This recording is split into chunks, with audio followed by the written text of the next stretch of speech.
everybody. Welcome to How to Be a Texan. It's good to be a Texan. How do you feel about being a Texan, Kevin? I feel great. How about you, Andrew? Yeah. Now, do your Kyle Kirkpatrick. Hey, everybody. Welcome back. Hey, everybody. Welcome back to How to Be a Texan. I'm good to be a Texan. How about you? It does feel good to be a Texan. I feel especially good to be a Texan right now. At least you didn't start why? out by saying congratulations, everyone. Congratulations. Or no, way to go, everyone. Or no, way to go. Well, Way to go, everybody. you're still alive. Congratulations. I don't know what else to tell them. I don't know either, man. And then, or congratulations if you are a Texan, then, God bless Texas. Yeah. And if you're not a Texan, Well, then you got to get here as quick as you can. better get And if here. you sneezed, then God bless you. God bless Gesundheit. That's right.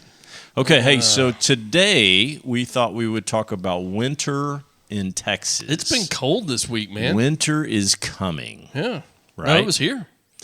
Well, not Well, it's officially. fall. Not officially. No, but I mean, the weather was in the 20s. Oh, it was but cold. Yeah. Yeah. I fired Colder up than a well digger's hiney in the middle of the spring. Okay. You know, that that is one that we should have covered on the anecdotes. Huh, I don't My know. parents used to say colder than a well digger's shovel. Well digger's shovel. I guess if you're digging a well that, What if it's in the middle of summer? well, I don't know. I don't know about I don't that. know. But So anyway. It's nice and cool down there. So anyway, we have all kinds of riffs on that in my The family. substrata. I thought it was hot near the magma core. I don't know if your well's going how that deep that are these wells? Magma. Kyle's like, I'm going to get boiling water. We're going right. down till it's boiling. Might as well make sure it's Burling. clean. Yeah. Okay, so winter in Texas. So we're not there yet. We're in No. kind of deep fall. Yeah. But For cold the- came early this year. It did. Yeah. So I had to bust out all my stuff in the barn to make sure everything's not freezing, and because I got water out in the barn and no heat out there. So anyway, but the Earth's core temperature is plenty warm, so it hadn't gotten to 20s. We But fired up the fireplace. yes, We did that. yeah, I've Couple had nights. I've had lots of fires. We cooked a big old batch of chili. Oh, that's good. That's always good. Y'all on a got cold night. chili and I didn't get a call. Oh yeah, and I is used good. Papa's recipe too. Oh, it was amazing. that's good. I'm kind of offended. There was nothing left, Andrew. There was I nothing. was going to drive over here and I was going to take some. So people don't think care. when you think of winter in Texas, you think everybody's in shorts and flip flops and getting a tan I all think summer. that's what the perception is I do that too. Texas is just a desert. But No, it's I do not. too. It's not like It's that. always hot all the time, and that's just not true. So there was something last week. I saw some picture on Facebook came across, and you saw it too, where it showed in the northern panhandle of Texas, up by Amarillo, just north of Amarillo, and it was 30, 29, 30. I think it was snowing too. They got 30 and snow. snowing because the Rockies got all that snow, and that just whipped across the northern panhandle, and it was 90 down in South Padre or Brownwood. Is that That's Brownsville, I don't know. down in the tippy top tip. Yeah. southern Brownsville, tip. yeah. Brownsville, because Brownwood is kind of in the central Texas. Anyway, so Yeah, it's, so down in the bottom southern tip, it was in the 90s. yeah, but think about it. That's 930 miles apart between Brownsville and the northern tip of the northernmost part of the Panhandle, and then it's about 840 miles from Port Arthur over to El Paso. Man, isn't that crazy? It's crazy. I saw some other picture this week, and it showed how many states you can put in the All the Texas. northeastern states? Most saw of the that too. northeastern. Yeah. Yeah, you can put Georgia and Yeah. Tennessee and all these other states. It's crazy. Yeah, it's nuts. It was cold here where we're at. It was cold. Yeah, we're they call our area North Texas, but we're really not. I mean, obviously the Panhandle is farther Way north than we north. are. Yeah. They're but up we're by the considered Rockies. quote unquote North Texas because That's we're right. close to Oklahoma, I guess. Yeah, or north central Texas, whatever you call Yeah. it. But it got anyway. down to 20s and 30s this week. Yeah, so when you was think cold. describe if you're in Ohio, what do you think is a typical Texas winter? From swings of temperature to snowfall to I rain. don't think they have a concept really. You know, most people think that it just doesn't get cold here, and it does get cold here. It does get cold. Yeah. Are you asking about an Ohio winter? No, What I'm it's like asking about your what- perception. Yeah, what their perception. You yeah, I don't describe think it- they have a. I think their perception is that we don't really have winter here. Right. You know. But when those blue northers come through, they come all the way through. Yeah. They don't just stop in Kansas. They keep coming. Yeah. They come all the way down. North What to is south. a blue norther? You don't know what a blue norther is? No. For real. I've heard it, but I don't know what it is. Oh, my gosh. Well, you know it. As soon as it hits, you're like, holy crap, that's a blue norther. You don't know what it is either. I absolutely know what it is. I can describe it exactly when it happens. It's a burst of Arctic air that blasts through the atmosphere straight north to south. Yeah. And it's amazing once it hits. Yeah. Now it gets cold here. Yeah. Not for long periods of time. Well, because typical Texas weather changes, very quickly anyway. Well, it does. And so that's the thing that was shocking because it feels like a week and a half ago it was 90-something degrees. Oh, yeah, it was hot. And then this past week, it's been really cold Mm-hmm. to the point where I'm having to put heaters out in the barn, putting the horses up in the barn, which is a total pain, and whatever. Mm-hmm. So anyway, for me, a typical Texas winter it's short. It really goes, November through February-ish, November, December, January, February, those 4 months. And then once March hits, you just never know. Mm-hmm. Sometimes March is beautiful. Sometimes March is crazy cold. That's hail season. Well, That's when you get hail. You do. Tornadoes. All that March, April, May. Mm-hmm. Just awful. Mm-hmm. Yeah. But, I remember growing up, we didn't have internet. And you remember the mornings, when it would freeze up overnight, because we would usually get at least, one ice storm a year, it seemed like. Right. Freeze up, and then, I remember I'd get up early, and I'd eat my breakfast, and I would be watching the news, and they would scroll all the school districts that were closing. That's you remember right. that? That's right. And you would just sit there, and you'd be waiting for your school district to show. It's like, yes! Yeah, that's right. Arlington is closed. I get to stay home today. And then the ultimate disappointment would be either it didn't close or it's a 10 a.m. start. Yes, exactly. Yeah, buses are running slow. And then I was always like, what? Yeah. Then I wanted to, challenge the ruling, That's right. And supposedly the superintendent of the school drove around and, declared that our roads were okay. That happened occasionally. But those were... But, nowadays it's not the same because now you just wake up, you look on the internet, and, if the school's closed or not, right? There's not that anticipation, That's that suspense. Right. Yeah. Well, so you look at the breadth of the state, and we've got all these regions across the state. So snowfall and ice are two big deals, probably the northern half of the state would be my guess. Well, including El Paso, when you go all the way out to El Paso, because they get some snow as well, because they're right there by those mountains. But then the southern part of the state, it doesn't have near as much. But up here in North Texas, where we live in the DFW area, we get a lot of black ice. Mm-hmm. We don't necessarily get snow. Oh, it's not fluffy snow. Oh, no, it's ice. So like if we're talking to Ohio Yeah. friends, they get 12 feet of fluffy, cool snow. Right. We get 1 inch of black ice, and it's deadly. It's awful. And then you get all these people, all these big trucks that have four-wheel drive, and they're like, oh, no, I'm good. I can drive on that. It's no problem. No, you can't. Because, again, you instead of two-wheel spinning, you got four-wheel spinning on black ice. When we lived in Flower Mound, there were, I don't know, this was like 10 years ago. There were two paths to get out of Flower Mound at this time. Yeah. And if you were going west, okay, and you could either go up 1171 over to 35. Right. Or you could go up 2499 into Grapevine and go around that way. Okay. And we had an ice storm on Christmas Eve, and I can't remember what year this was. And we were trying to get out of our house to get to Kendra's sister's house because I remember this. That's where Christmas Eve was going to be held. Okay. And so there was no warning for this ice storm. I'm sure you got to remember this. There was no warning, and on Christmas Eve it just came in all day, and by 5 o'clock it was just ice everywhere. Right. So we were trying to get out. We decided to go 1171. Okay. Well, this was back before they had widened 1171. It was just a 2-lane highway all the way to 35. Right. And there was a couple of really big hills. I mean, I'm sure you remember. I mean, And we got out there, and people could not get up one of those hills. Right. And so traffic was just backed up forever. Oh. So we sat there for probably an hour Huh. and finally decided, okay, well, this is not going to work. Right. I think I was in middle school when that happened. You probably was, yeah. So then we turned around, and then we decided, okay, let's try to go back out 2499 by Grapevine, go around that way. We were trying to get to Haslett, where her sister lives. We go through Flower Mound, and we get to 121 out there by the Grapevine Mills. Uh-huh. And traffic was stopped, and all you could see was just red tail lights for 100 miles. And then all of a sudden everybody had to pee. We said, well, we're not getting out. Yeah. So we turned around.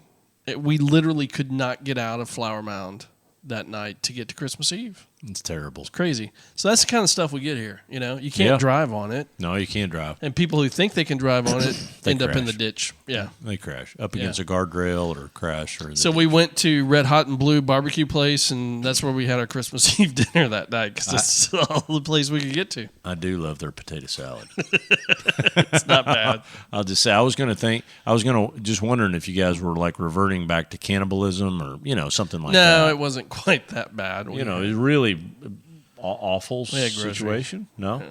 Kendra's giving me the head nod. You no. remember that year? It wasn't quite to the point of having to eat each other. No. To survive. No.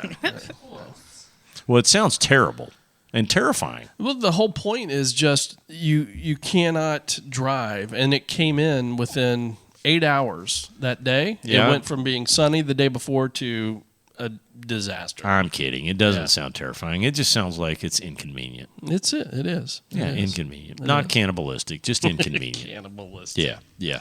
But it's bad, and it can be awful. Matter of fact, my friend Beth, she told me that they were driving up in Indiana one time, and her husband, Mike, almost froze to death. Isn't that awful? Why? Well, I don't know. Radiator went out or something. Okay. You don't have any story behind this? No, he's okay now, though. Radiator goes out, you almost freeze to death. See, like Ned, all they found was one shoe and a backpack. Backpack. Your friend Ned in Alaska. He died. He got eaten by a grizzly bear. Kodiak grizzly bear. Anyway. I used to work a lot in Indiana when I was young, when I first started my career. It's snowier up there. It would snow, and I had no problem driving up there. It's a piece of cake. Because you know why? Because they know how to deal with it up there. They know how to deal with it, number one. Number two, it's not ice. It's just fluffy snow. It's fluffy snow that you can ooch off the road, or they know how to put salt down or whatever. Did I ever tell you that story about getting stranded at O'Hare Airport for 18 hours? No. I used to work for, I was consulting, and I was up north in Indiana, and I was working for these I'm going to sisters. tell you a couple of stories. This is, again, Thanks, Trump. It's only one story. And so I was working, so this is the last time I've ever not abided by what a nun has told me. Okay. So I was working for a sister, and she was the CEO of this hospital company, and it was Friday afternoon, and I was a young married man, and I needed to get home. I wanted to get home, and so they said, and so I was in South Bend, Indiana, and I was going to fly over from South Bend to O'Hare to Dallas, right? Just to get home, because I'd go up there work Monday through Friday, and then I'd come home. She said, don't go through O'Hare. So- It's winter. So the sister said, she came out there at about 8:30 because she knew. She said, Kyle, we've got lake effect snow coming. You need to drive south to Indianapolis right now. Because she was worried. I mean, she was so sweet. She was worried, you're a young man with a baby and whatever. And I'm like, sister, I thank you so much. You're but like, fine, I'll just say a few Hail Marys. It'll be fine. No, I didn't. I said, I'm sure I'll be fine. I can make it through O'Hare. And she's like, Yeah. She- Rookie mistake. Rookie mistake. So within 20 minutes, they had closed down the South Bend airport. Then she did. She said, well, okay, if you're going to be stubborn, you better start driving O'Hare right now. So I drove to O'Hare. It took me about 2.5 hours to drive over to O'Hare, and all the snow started coming. It was a big, splotchy, big, giant snowflakes. And we got probably, 3 feet, 4 feet of snow in like 2 hours. It was ridiculous. So that lake effect snow, those Great Lakes, these storms will come and they'll just kind of pile up, and they can't dump on the lake, and they just pile up on the South Shore. And that's what happened. And so I sat there at O'Hare Airport overnight just watching these big That's tractors brutal. moving snow around. I've been to O'Hare I don't know, hundreds of times during the winter. Yeah. And the thing that drives me nuts is it takes forever to de-ice those airplanes. It does. You would think they would have that down a little bit better. They should be fast at it. It's all chemistry and physics. But it just takes a long Well, you can't create de-ice without chemistry and physics. Well, You gotta wait. We've invented magic. I mean, there's a lot of magical things in this world. The point is, in North point. Texas, we get black ice. Mm-hmm. Every once in a while, we'll get snow. And it's not just black ice. We get just solid sheets of ice, man. You remember that time when I pulled It's a like a hammy? glacier. You remember that time when I pulled a hammy pushing you down the ice and on the sled? Yeah, I do. I've been pushing the kids down. We basically got iced in all of Thanksgiving week about 8 or 10 years ago. Yeah, it was a long time ago. And so, no, it was maybe 7 years ago. And so Kevin and the girls came over, and me and the boys and Caroline were out, and we were sledding down. My whole place is kind of on a decline, and so I was pushing them, and they were on whatever, trash can lids, whatever. So then baby Huey sits on what? So Kevin came over, and I started pushing him, and I pulled a hammy. Can you believe that? And Amy's like, why are you pushing Kevin on that thing? Well, but he was like, wee! But I hadn't been drinking water, and I was dehydrated, and I pulled a hammy, so whatever. But it was all good. But we do have... I was exceeded the weight limit of the trash can lid. I'm pretty sure I did. And I pushed Caroline into a tree. She almost got a concussion. That was sweet. I didn't mean to.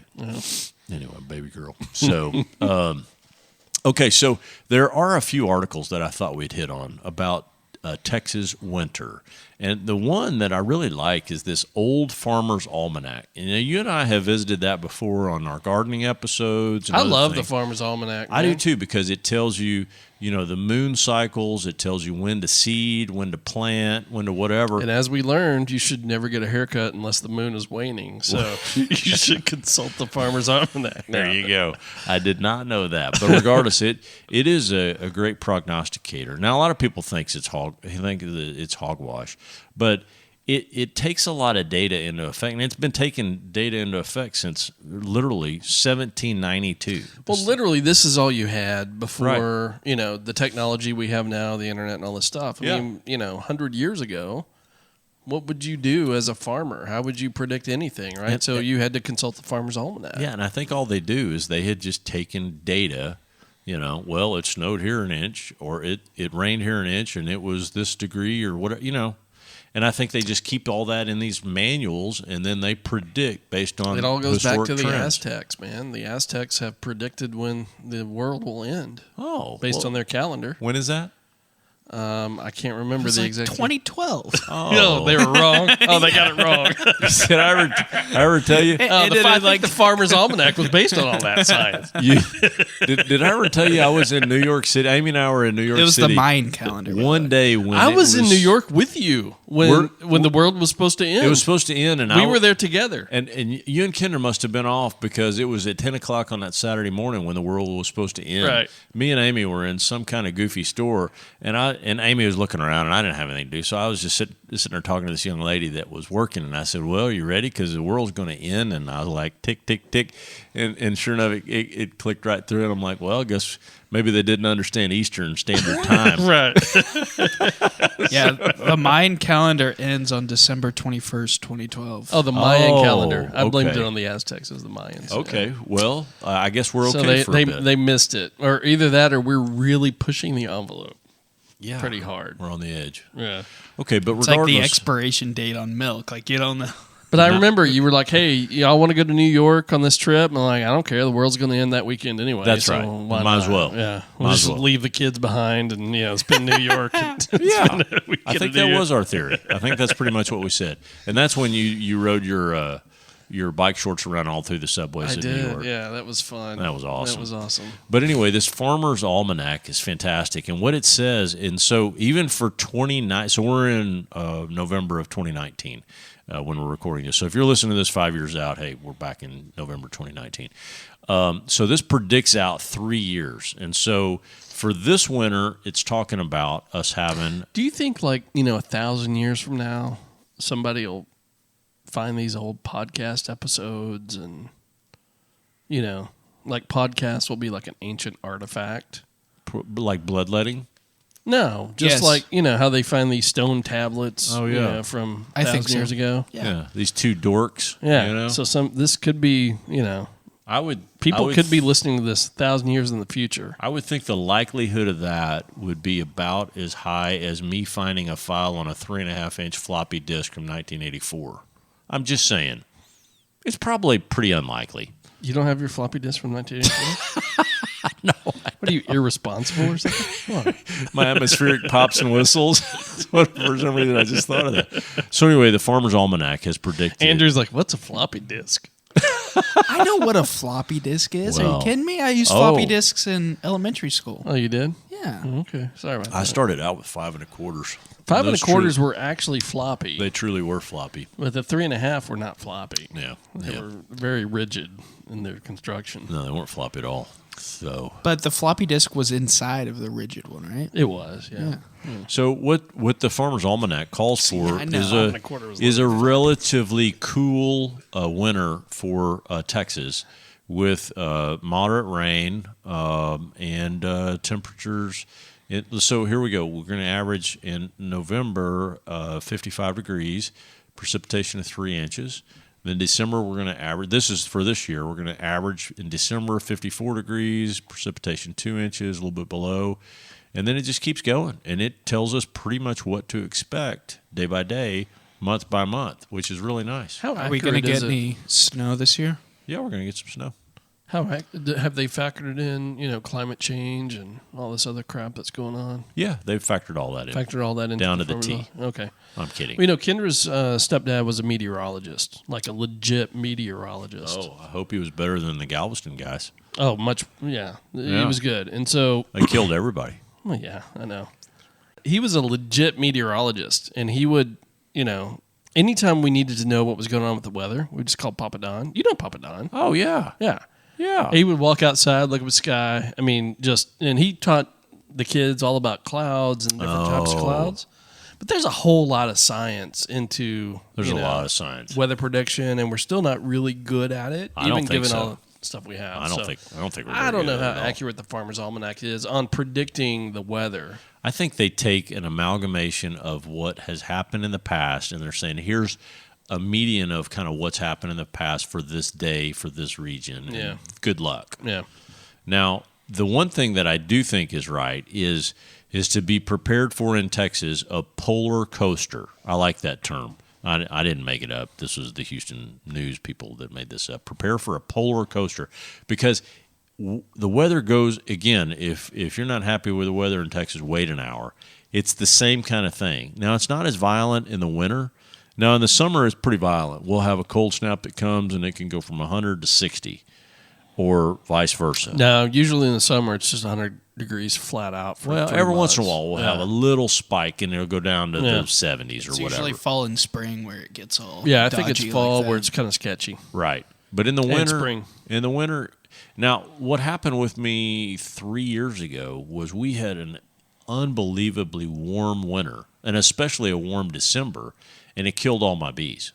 Did I tell you that? Mm-hmm. Because they basically starved to death because once it heats up, then they need to go through their winter wares quicker, and I wasn't thinking through that, and I didn't come back and refortify them. So they can't just survive on their own? Well, there's no flowers at all, so there's nothing for them to go get. So either they have enough for winter stores or not, and they didn't, and I didn't save them. So you killed a whole... I killed 4 hives. Shout out to PETA.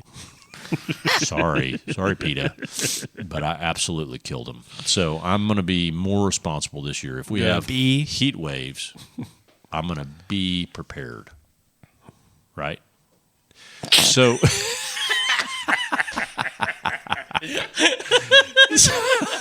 That's about all I got. Yeah. Okay. That was great. That was funny. Yeah, it's totally laid out on me. It's just not right. Okay. Didn't know where to go with But then in the winter, so another thing that happened that you reminded us about is sometimes we do have really aggressive weather.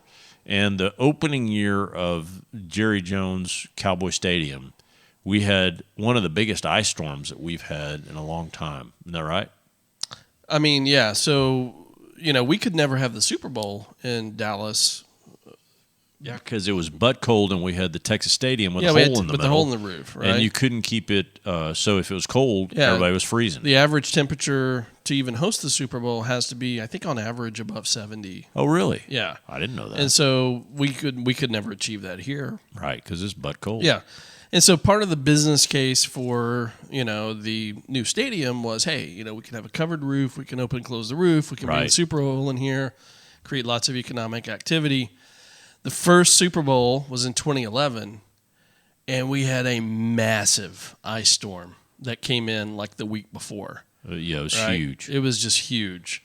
And it was no snow. It was straight ice. It was straight ice, yeah.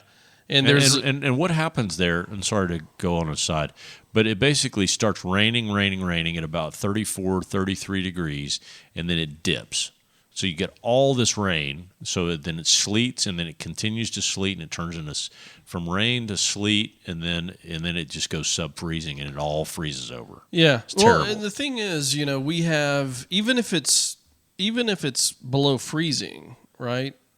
And this is what happened on that Christmas Eve I was talking about. It was below freezing, but the days prior to that, and I think that was the same case here. Generally the ground is warm, right? Yeah. And so if it's a super cold environment where the ground is really cold, then when the ice lands, it becomes fluffy. It remains snow. Right. Right. Here, our ground is just warm enough that even if it's snowing, when it hits, it's going to melt a little bit and just kind of glaze over. Right. And so that's a big factor. Well, so you just end up with sheets of ice. I remember that Super Bowl because you had all this ice on top of that brand new roof. You remember it coming down and almost killing people? Oh yeah, I remember that. Yeah. Oh, I forgot about that. Because it fell in massive sheets of ice. Oh, the ice did. Yes. It was decapitating style ice. I mean, it would have killed people if they would have been under it. There's a quote in this article from this guy. He says, I looked up and there were these huge bowling ball sized chunks of ice falling. Yeah. I think it was worse than that. I think they were like giant sheets that literally slid off the roof. And they had it all on film. And it says about 5 inches of snow fell on Thursday and Friday. Okay. So you had 5 inches of snow where we had nothing before, 5 inches, and then it just creates this massive ice storm. Yeah. And just created chaos, right? Yeah, that's no good. And the teams that were in the Super Bowl, it was Green Bay versus Pittsburgh, right? They were used to that stuff. Used to, snow and cold weather and stuff. Yeah, but they couldn't get here because DFW and Love Field were shut down. They were shut down, yeah. Yeah, it was crazy. Good. It was crazy. No good. So okay, so we do have actual weather here in Texas. Now, down on the coast, it's probably a little less dramatic. If you go down to Houston or Galveston or Padre, it's a little less dramatic, right? No, they deal with different issues, right? They deal with hurricanes down there, and but they're not going to. It would be crazy if they saw snow, right? I think so. Yeah, I don't so. think they get much snow down there. I think so. So, and then what would you do if you wanted to do some activities in Texas winter? What would you do, dude? I love winter. I love the cold season. Yeah, I do. That's why I kind of blew out this list. I like going out. Going outside is kind of refreshing, right? Because you've gone through 3 months of brutal 100+ degree weather, right? I love getting out there. I like the fire pit. I like cooking on the fire, and I got a new fire pit this year that I need to break in. Oh, really? Oh yeah, Nice. The smokeless fire pit. So we'll be cooking out there. You can burn your burn pile. I always have a bunch of crap piled up that I can't burn in the summer. I had a fire for 7 hours yesterday. Yeah? Yeah, it was great. Just a burn pile? Yeah, well, I had a bunch of freshman guys from the church. They were over, and they did a big bonfire and s'mores and all that. Just a fun thing. That was fun. Yeah. Yeah. No, that's great. That's great. But I love it, man. I like going to, Highland Village or whatever, riding the carriages. Uh-huh. Hot chocolate, you Right. know. It's all good, man. Build a snowman. We talked about staying home from school when you were a kid. That was a fun thing. You ever build a snowman and it melts 15 minutes later and sing that song "Let It Go"? You ever do that? Whenever it gets cold good outside, one. it always makes me want to play video games in the morning. Because whenever it would ice over and I didn't have to go to school, I'd just play video games in the morning. Oh, that's good. So that's what I've been doing. On my day off from work, make some coffee and make myself a bowl of cereal, and then I'll play some Xbox. Well, Oh, I do. Andrew. I look like my grandmother now when I Yeah. go outside because I remember my grandmother looked so ridiculous with all the clothes that she would put on, and she would put this mishmash of whatever she found. Gloves and old coats that looked terrible, and rubber boots and socks and hats and whatever. I look exactly that ridiculous plus some. Really? Because when I go out now, because I have to go out to the barn and mess with, because I got Scout and I'm treating her for this massive cut on her right butt cheek that she's going through right now. So Still? She opened it up 2 days ago. Still? Yeah, it's terrible. So I'm going out there treating her all the time, messing with the donkeys and chickens and cows and whatever. And so and it's butt cold. So I put all this crap on. And so I'll go out literally in like workout clothes, in shorts and no shoes, and I'll in the garage, and I'll just put all this ridiculous stuff on, and I look like I'm going into the ice tundra. But I get so cold, So I got a giant, cozy hat on, and I don't get cold at all anymore when I go out. I just put on a coat and go out there. I don't. I get everything. I've got my coveralls. I've had these coveralls for 25 years. Oh, I love my coveralls, yeah. I look ridiculous, but I don't care. Oh, I look good in my coveralls. I don't. I look really good. I look terrible, but yeah. So that's winter in Texas. So you like it? You're a big fan of winter in Texas. I like it, man. I like building fires in the fire. I like fire. Yeah. Even during the summer, I'm usually cooking over the grill. Well, so I like the fireplace. I'm not a fan of winter at all. Really? I like to stay. And matter of fact, I get really mad whenever because that summer solstice, when it hits, it's a big deal in Alaska. In Texas, it's not here. June 21st, when it hits, I just get depressed because I know I'm going to start losing 7 minutes of daylight every day after June 21st. And I love being able to stay outside and work outside until 9 and 9:15 at night in the summer, June 21st, longest day of the year. And then we're going to December 21st, which is winter solstice. And that's when the 7 minutes changes and the earth starts tilting back the other way. So the tipping point was just this weekend, right, where we have to turn the clocks back. No. That's the tipping point, right? Doesn't have anything to do with it. No? No, this daylight savings time is ridiculous. Yeah. It doesn't have anything to do with the solstice or the way the Earth's axis is. Summer solstice, June 21st. Winter solstice, December 21st. You gain 7 minutes of daylight from December to June, and you lose it from June to December. And then it's just so depressing because I go outside. But don't we turn the clocks back to try to make up some of that daylight? Yeah, but it's so stupid. It doesn't Stupid. really work. Well, if I was a farmer, if I was ranching all day, on a tractor, I guess it bought. You can get out there now. I say yes. another hour back. I think there's 7 states right now trying to change that, and there's a whole bunch that are considering just. I just get up and get my work done in the morning, so I have to do it at 9 o'clock at night. What's wrong with you, man? I don't know. A lot. I'm a kidding. lot.